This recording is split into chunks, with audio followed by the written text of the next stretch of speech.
Hello there and welcome back to another video, and we're going to dive straight head first into this review of Liverpool 1, Crystal Palace 1, and it is very apt that I say head first as well. We're going to go straight on to Darwin Núñez.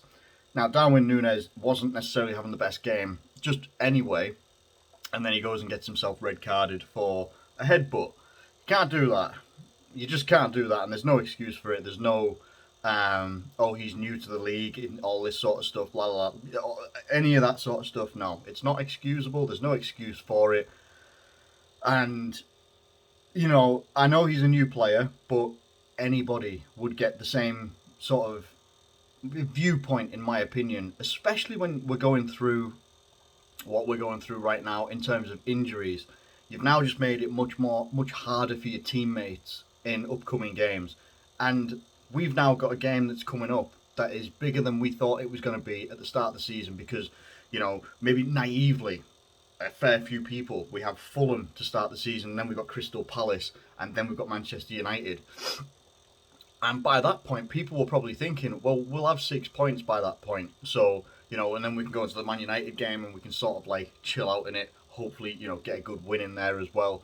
Now that Manchester United game turns into a must-win game for Liverpool, and we'll be doing it without Darwin Núñez.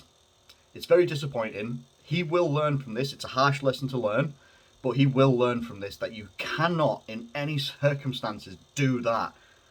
You just cannot do that, and he should know that already, but if he didn't know that, then now he does know that, and he has to, it cannot happen again. Jurgen Klopp obviously commented on it, saying that is not the type of behaviour that we expect.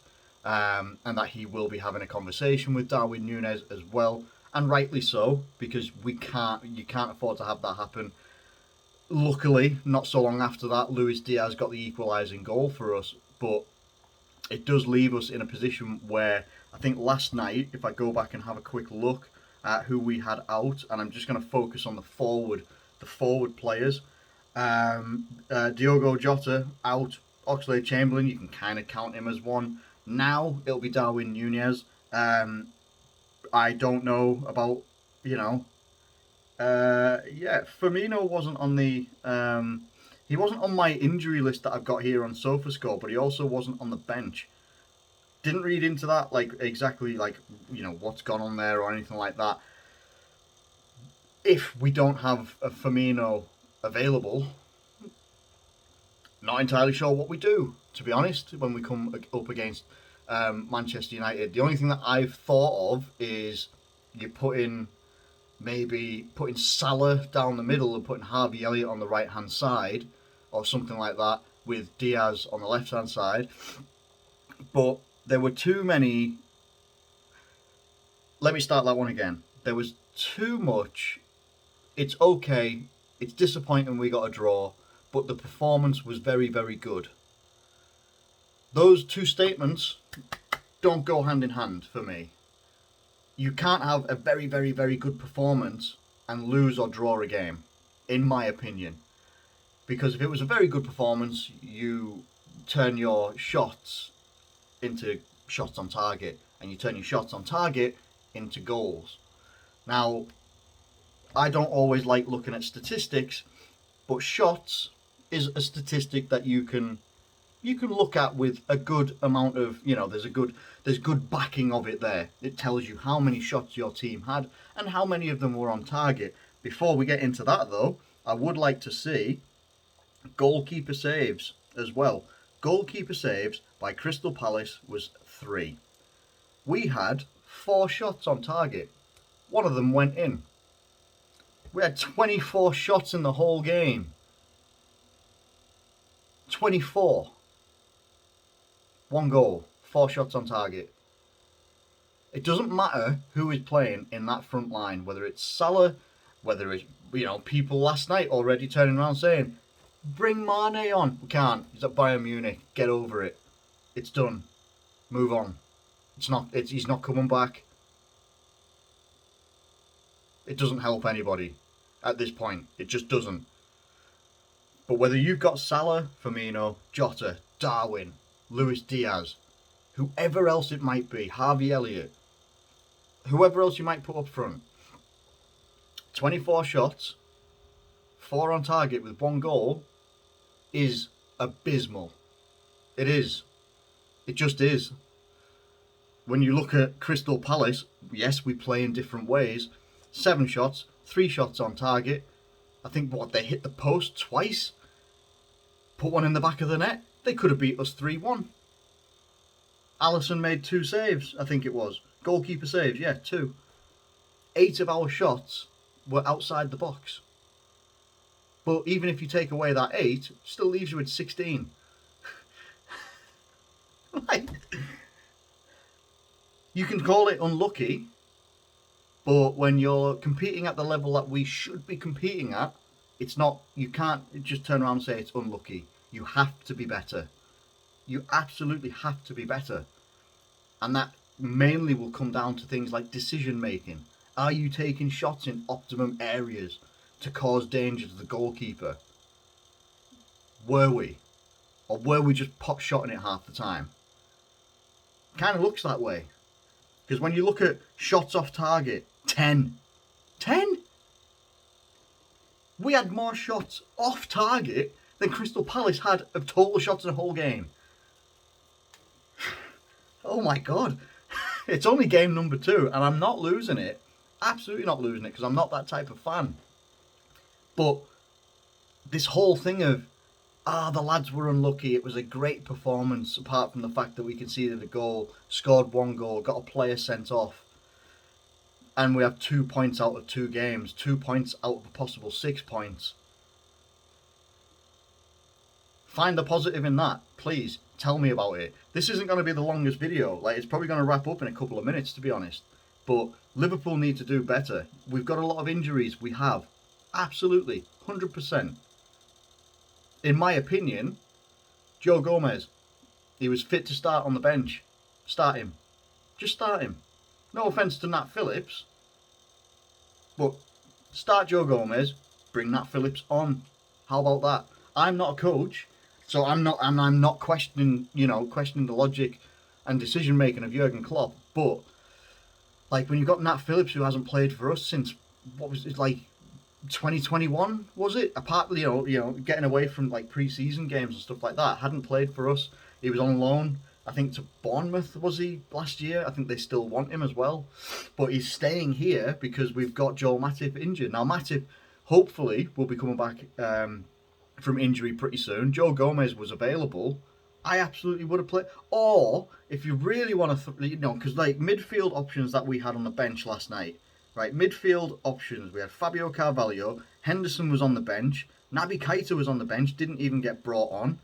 Like, things like this, Bajcetic, who was very good for us in pre-season, we have options. What I'm getting at here is you could have dropped Fabinho into centre-back and put him next to Virgil van Dijk. You could have. There was different options there that were available that, for whatever reason, yes, you lose things if you take Fabinho out of midfield. We saw it this season when we had all of the big injuries and stuff like that, and he had to play centre-back and stuff like that, but he was very good when he played there. He really was. There's just different things that we possibly could have done to get what I would call a positive result. For me, a draw isn't a positive result. We had to, in my opinion, we had to start this season strong because we knew our rivals were going to start this season strong, which includes Manchester City, also includes, now we can say Arsenal. They've started very well. Whether they finish very well, who knows? I can't see what happens in May. I can't see in the future. I really wish I could. I wish I was Doctor Strange and I could go and see multiple different variations of realities, but I can't. And I wish I could, but I can't. So it is what it is. There was different options that I felt we could have played with, and we just didn't.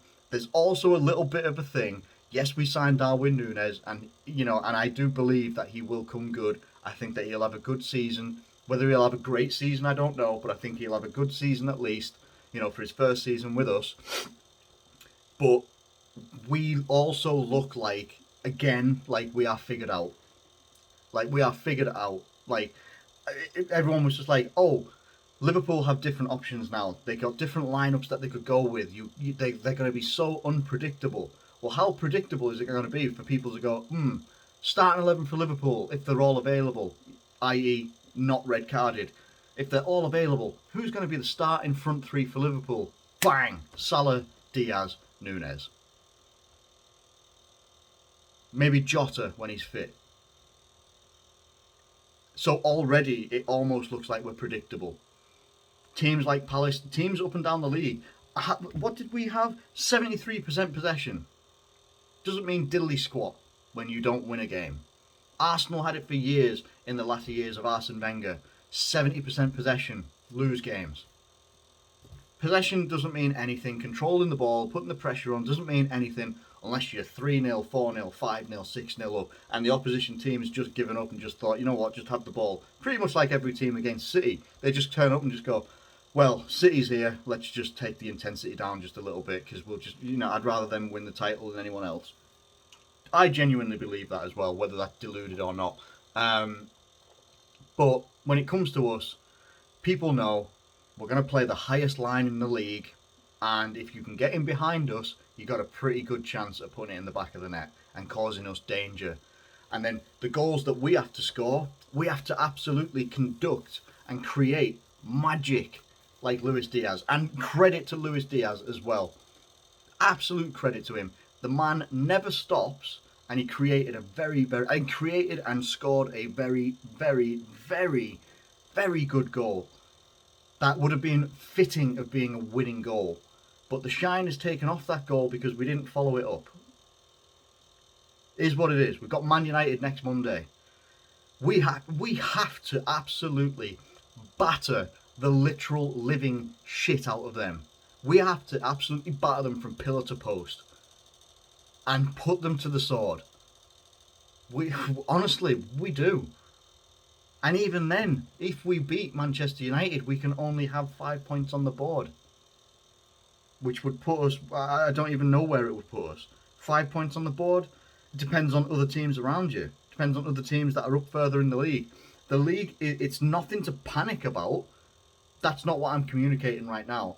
I am communicating my feelings about the game that happened last night. And the fact that the performance itself, regardless of the opening 10, 20, 30 minutes, something like that, being really, really, really good. When you get like the Red Men TV and stuff like that going, this is great, this is exactly what we should be, this is the real Liverpool. And then like 60 minutes into the game, they're trying to banter about like, let's bring Mane on and stuff like this, when Red Men TV are I don't want to say toxic positivity, but question anything that you might think is, question Jurgen Klopp or question decisions made in the game. That's not what they want to hear. They've got links with the club. That's absolutely fine. They've worked very, very hard in the fan channel career and stuff like that they've been doing for like 12 years or whatever it is. They've done really, really good work, but they've got these links in with the club doing documentaries and stuff like that now. You're not really going to get a great deal you're not going to get them really nitpicking into things a great deal. So you get this, like, people call it toxic positivity coming out from fan channels like that. And it does become that way sometimes, because all it then becomes is, instead of talking about the red card, instead of talking about the fact that we've drawn the game, they then post out videos of stuff like, Luis Diaz, stop it, like, because of the goal that he scored, and it was a magnificent goal. And they start just ignoring things that were just like, or they post out certain questions and stuff. It's like, is it me? Or like, does it just look like we have to work so much harder for our goals and we have to have multiple chances, whereas the opposition only seem to need one or two? I mean, where's anyone been for the last 3 or 4 years? It's just standard. It is what it is. That is what it is for Liverpool. We always tend to have to work a bit harder. Goals don't just fall for us because everyone knows how we attack. Everyone knows that we are such vicious and not violent. Well, you could say violent because of Darwin Nunez last night, but because we attack in such a high intensity way, teams know that all they've got to do is get men behind the ball. And that's apart from City, apart from maybe City, Chelsea, Tottenham do put people behind the ball as well under Conte. We saw that like at the weekend, the Battle of Chelsea #2 pillow fight edition. But yeah, people know it. We've known it for years. That's not something that you should be posting out like last night, because it's something that has been a characteristic of our game for years. So it shouldn't be something new. It's nothing to do with that, in my opinion. People figured us out. People figured us out years ago, and we don't play a different system. So we don't have a system that we could switch into, like where you can see some teams one week they might play a 4 at the back, another week, depending on who they're coming up against, they might go to a 3 at the back, or have a 5 at the back, or have a different 4, have a 4 at the back, or maybe a different formation, a 4-1-2-1-2, a 4-2-3-1, a 4-3-3, whatever it might be. Anyone that's coming up and playing against Liverpool, whether you're in League Two, whether you're playing in the Bundesliga, wherever you're playing in the world, Liverpool formation, what do you think it's going to be? 4-3-3. That's what it will be every single time, until Liverpool and Jurgen Klopp and the coaches decide to get a little bit more proactive about having a bit more flexibility in the different systems that we could play with the players that we have. Yes, we've got injuries, but when people start to come back, we have so many options that we could do in terms of formations, systems, all that sort of business. But no, we'll just always forever go with a 4-3-3, because it has been successful and it has been very, very good for us. But teams know to expect it. So when we come up against any team that is outside the top 4, you know exactly what they're going to do. Right, guys? 8 guys behind the ball. You 2 stay up top. We'll find you. Literally all it is. Literally all it is. So disappointing. Really disappointing. Not the way that I wanted this season to start. And now I'm on edge about the Man United game. That's another thing about Red Men TV, and I'm not going in on them like on purpose, but they are our biggest Liverpool fan channel. They are our biggest fan channel, and they're the ones that obviously get the biggest. They're in there with the club, with the players, the manager, and stuff like that. All that sort of stuff. They get all this access and stuff like that. But when it's just,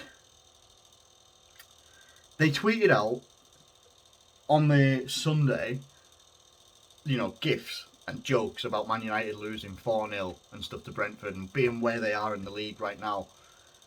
How poetic would it be if we ended up being the team that give United their first points?